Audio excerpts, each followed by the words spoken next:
Our travels today take us to just outside Birmingham, Alabama. How you doing, Ja? I know it's a hot one. It's 100 degrees today, but we're almost there. Well, good day, my friends. It's your old pal, Jordan the Lion. How are you all doing today? I hope you said great. I'm doing great. Today's going to be a sad vlog, but it's someone who I remember very strongly through my childhood. One of those things that I've mentioned before about wrestling, seems like the people that I didn't like when I was a kid, as I grew up, I saw the genius in what they were doing, and they've become some of my favorite people. And Sensational Sherri was no different. Sometimes known as Sherri Martel, Sister Sherri, Scary Sherri. She was a legend in wrestling, and I don't think that she gets the acknowledgement that she deserves. And today we are going to explore both her death site, where she was living when she passed, and we're gonna see her grave, which I don't think many people have ever seen or know anything about. So today we're gonna talk about the great Sherri Martel. Daze with Jordan the Lion and you all. It begins right now.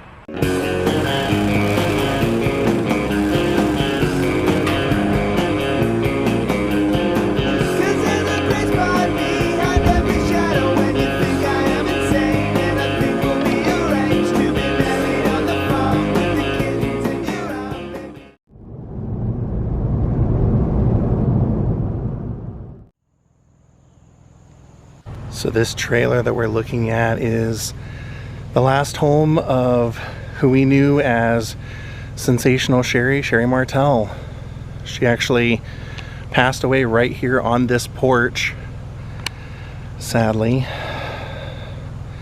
Her best friend Kathy said that she was here visiting on the porch the day before, that Sherri was extremely excited but didn't want to jinx anything, and was out on the porch sitting in a rocking chair with her mother and Kathy, telling her that she had heard from WWE and they were planning on giving her her back surgery that she had needed for so long, and were potentially offering her a job training the women's wrestlers. And then they went from sitting there on that porch having sweet tea, playing with Sherri's new puppy, to the next morning, Kathy getting a call saying that Sherri had died. Sherri had been out on the porch again, sitting in a rocking chair with her mother, and had just collapsed. And it ended up being, through toxicology, found out that it was an accidental overdose. She had had an issue for many, many years with painkillers, and unfortunately, this time at the age of 49 years old, 2007, Sherri was gone. I looked for a long time trying to find Sherri's grave, partially because I wanted to do a nice tribute, and recently Dark Side of the Ring did a documentary on Sensational Sherri, but I really feel like they highlighted a lot of the bad in her life. And one thing that always stuck out to me was an interview I saw with Sherri where she said, "I know I made a lot of mistakes, but I hope that when I'm gone, people will remember the good things that I did and the ways that I helped." And so I wanted to come out here and kind of tell her story from that perspective. So since Sherri's grave has been kind of a secret for so long, the only way I was able to even know what her name was finding a photo that her son had posted some years ago visiting her grave. And I noticed in all the comments people were asking where it was. He never responded, so I wanted to share this with everyone while also giving the family their privacy if they would like that. But here is Sherri's grave. Sherri Lynn Russell says, "I'm free." Maybe the greatest female performer in WWE history, in my opinion. Her headstone here is with her mother, Evelyn, who she thanked in her Hall of Fame speech. But Sherri grew up without a father, and her mother would take her to wrestling matches when she lived in Hattiesburg. And so it was thanks to her mother that she got bitten by the bug of loving wrestling. In fact, Jake the Snake Roberts, when he was 18, was a referee and said he used to see Sherri when she was probably 15 or 16 standing in the front row of all the shows. And eventually, at the age of 16, she went to his father, Grizzly Smith, who was a booker, and said, I want to be a wrestler. And he said, come back when you're 21. So she ended up in New Orleans as an exotic dancer. She met a man there, they fell in love, she got married, and then decided she wanted to have a son, and well, she wanted to have a child, which they did. And 3 months after, she just couldn't shake the feeling of wanting to be a wrestler. And so she told her husband, I want to go train to be a wrestler. And he pretty much laughed in her face, he said, and said, oh yeah, right. And so she just left.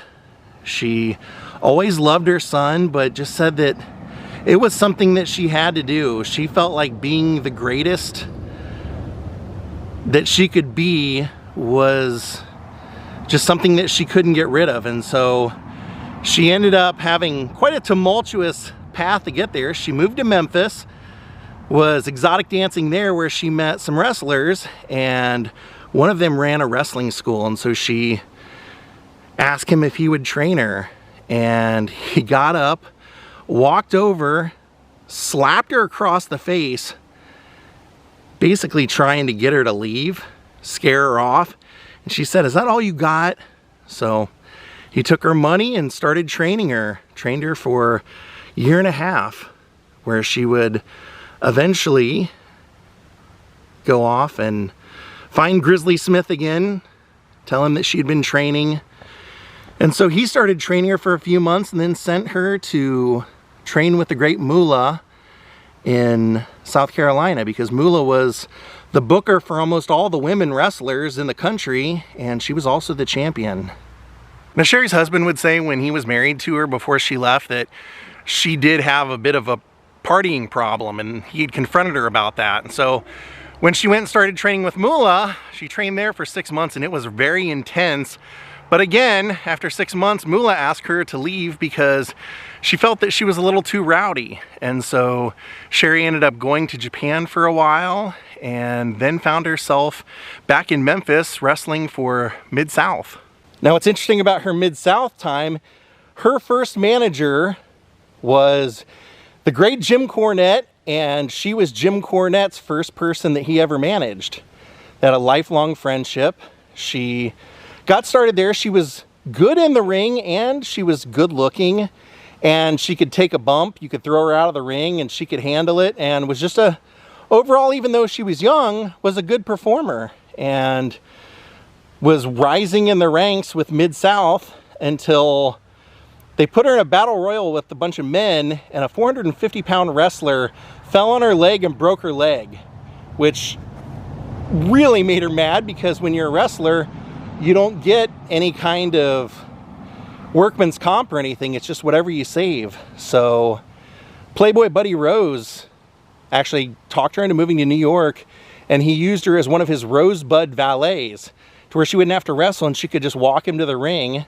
And eventually, when she had healed up, Larry Zbyszko got her an interview with Vern Gagne with AWA Wrestling, and Vern ended up hiring her. Now, he didn't really promote female wrestling that much. Vern was kind of old school in that way. But a lot of times with wrestling matches, they would have like gimmick matches, and they considered women's matches that. And so he would book her and eventually start having her win as the champion. So she became the champion, would end up going back and forth with Medusa, who she also championed. You know, that was one of the cool things about Sherri, is that if she saw talent in another wrestler, she didn't try and keep them down. She tried to promote them because she saw that they could be a good opponent for her and make her look even better in the ring, as well as making themselves look good. So as she was with AWA, she got better and better, and people started to notice. And she participated in a celebrity golf tournament where she met Jesse the Body Ventura.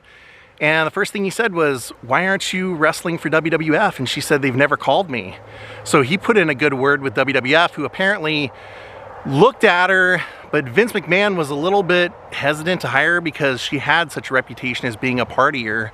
But in the end, he wanted to start promoting women's wrestling in WWF, and Moolah was older. She was in her 50s already. She had been the champion for almost 3 decades. And so Vince saw Sherri as someone who was good looking, good on camera, could perform, was a good talker, and also could do a lot of the traveling that would be involved in promoting the women's division. So that's basically what happened. He put the belt on her, and she was the champion for a while until she lost it to Rockin' Robin, and eventually Vince McMahon just lost interest completely in the women's division, quit having women wrestle for a while, and decided to put Sherri with another wrestler because he knew how good of a talker she was and that she was talented. So the first thing I remember ever seeing her on WWF was as Peggy Sue riding down in the car with Honky Tonk Man. Obviously her career would progress from there, because when they decided to break up Miss Elizabeth and Macho Man, Sensational Sherri all of a sudden became part of the storyline, because she came down, interfered, held Hulk Hogan so that Macho Man could hit him with the chair. And then, you know, Liz and Macho split up, and for the next 2 years, Sensational Sherri would be his manager. Until he became the king, then she would be known as Queen Sherri. Macho Man Randy Savage was well known for his colorful ring attire, and so she had to match that. What was great about her was that she never tried to steal the spotlight or make it about her. She always made it about the wrestler, and so she would dress in as many costumes with colorful makeup and everything as much as Randy did. She would never be seen wearing the same clothes. The difference with her, though, is where Miss Elizabeth never got involved with the match outside the ring, Sherri did. Sherri was a pest. She was a nuisance. She was always hitting someone from outside the ring, instigating the fans, just always causing a problem. And as a young wrestling fan watching her, I always just remember hoping at some point in that match she would get her comeuppance. And unfortunately for her, she usually did. She put her body through an immense amount of pain. She would say she had glass picked out of her eyes. She'd been slammed, thrown off the ring, just slammed on the concrete floor. So she had extreme back issues in conjunction with having, you know, a partying problem. So it just kind of all was one of those things where she was, you know, her friends would say, you know, Sherri could smoke pot, do a line, drink, and do it all night long and never wear out. She was almost like the female Ric Flair. But she always made the talent better. She always made, you know, Macho Man even more dislikable. Then eventually they broke him off with her, which was, they did it in a great way, which was they had Miss Elizabeth come in. Randy had lost his match. Sensational Sherri goes and starts hitting him in the ring, berating him, and Miss Elizabeth comes from the crowd and throws Sherri out of the ring and rescues Macho Man, and they reunite. But in reality, off camera, they were all great friends.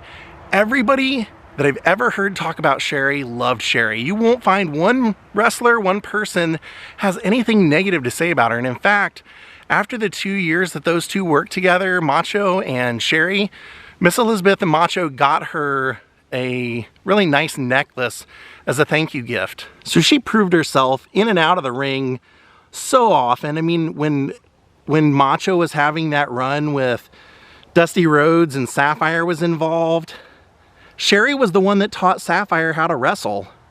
And also, apparently they had a problem where they would be wrestling so much in house shows that Juanita, who was the real name of Sapphire, apparently they think maybe she was like afraid to shower in the showers at the arena because she wasn't washing her ring gear and she wasn't showering, and Sherri was complaining about it and was trying to get people at WWF to kind of intervene. And finally one night she just had enough and grabbed Sapphire, grabbed Juanita, dragged her through the locker room and threw her in the shower and literally showered her for her. And they said afterward they were like as though nothing ever happened. They would travel together, they would stay together, and that night they traveled together. So Sherri was very well respected. Now, after they broke her up with Macho Man, they kind of put her with Ted DiBiase, the $1 Million Man, for a while. Nothing really exciting came out of that. Then they started putting her with Tatanka and having her in matches with Luna Vachon. And then eventually in 1993, Sherri failed her drug test for the 3rd time. They confronted her about it in an office and said, you know, Sherri, we've caught you 3 times. You have marijuana in your system and, you know, we need you to stop.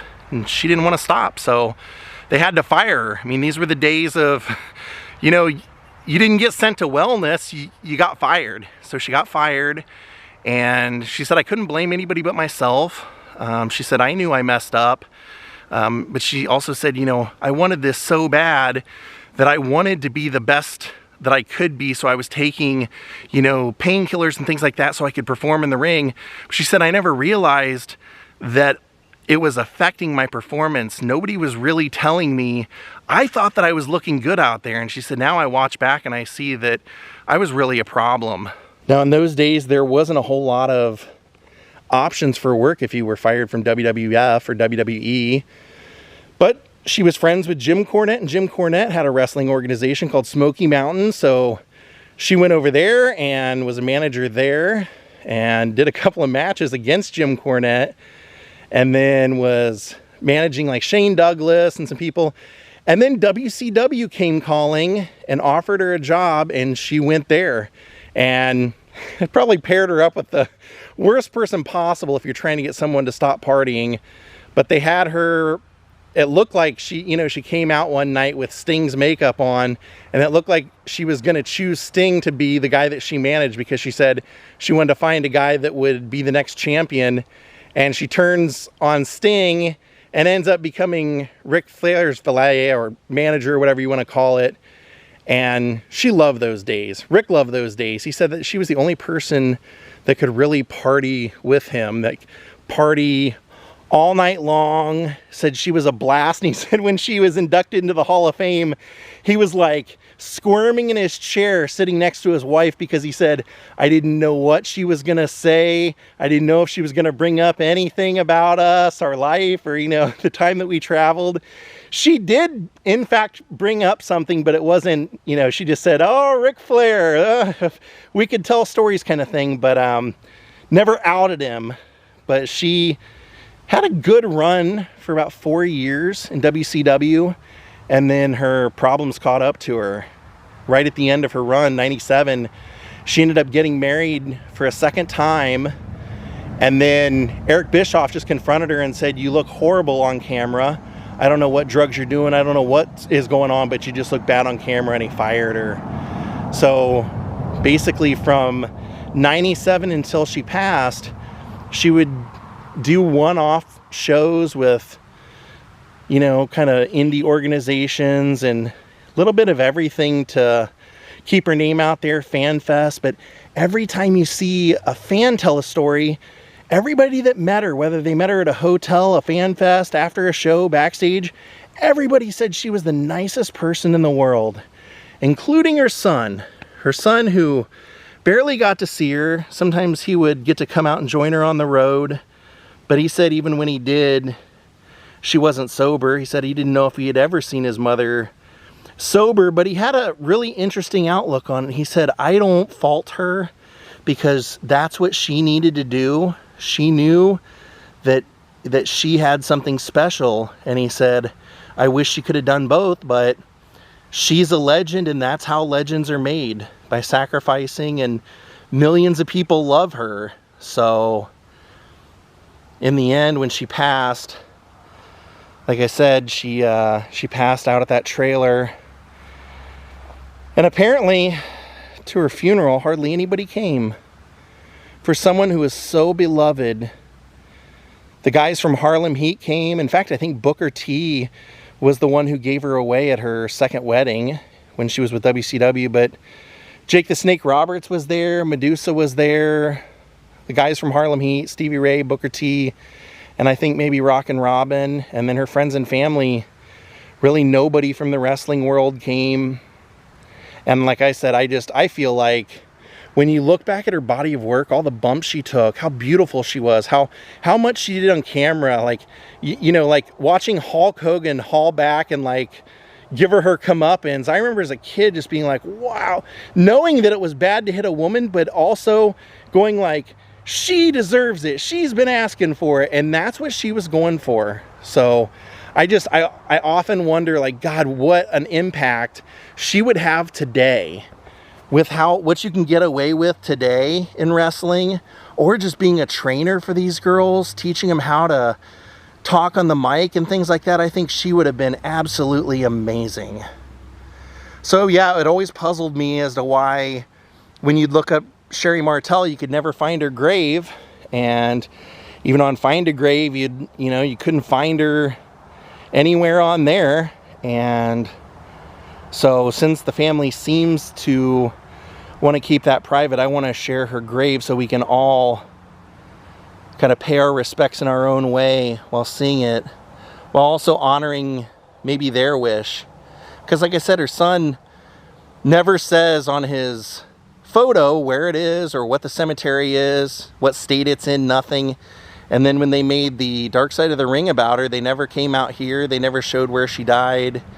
They never showed any of the stuff I'm showing you today. So rest in peace, Sherri Lynn Russell. Sensational Sherri, Sherri Martel, Sensuous Sherri, Queen Sherri, Sister Sherri, all the millions of names that you had, you were just great. One of my favorite stories was that they decided to team her up with Shawn Michaels when Shawn Michaels was going to become a singles wrestler. They were breaking him off with Marty Jannetty, and they decided to have Sherri kind of be a cougar manager, like someone who was in love with him. And they knew that she was so hated, she could make him hated too. And he said, you know, because he was young and good looking and stuff, and that was the character they were portraying, a lot of the guys that he would be wrestling wouldn't sell for him, or, you know, would be a little stiff with him, hit him hard, or when he hit them, they wouldn't respond or anything like that. And so he said Sherri took care of it. She would tell him, like, throw him out here. And so Shawn would throw his opponent outside the ring, and then she would literally kick him with everything she had, or punch him with everything she had, scratch him, whatever. Send a message like, hey, play ball. You're here to do a job.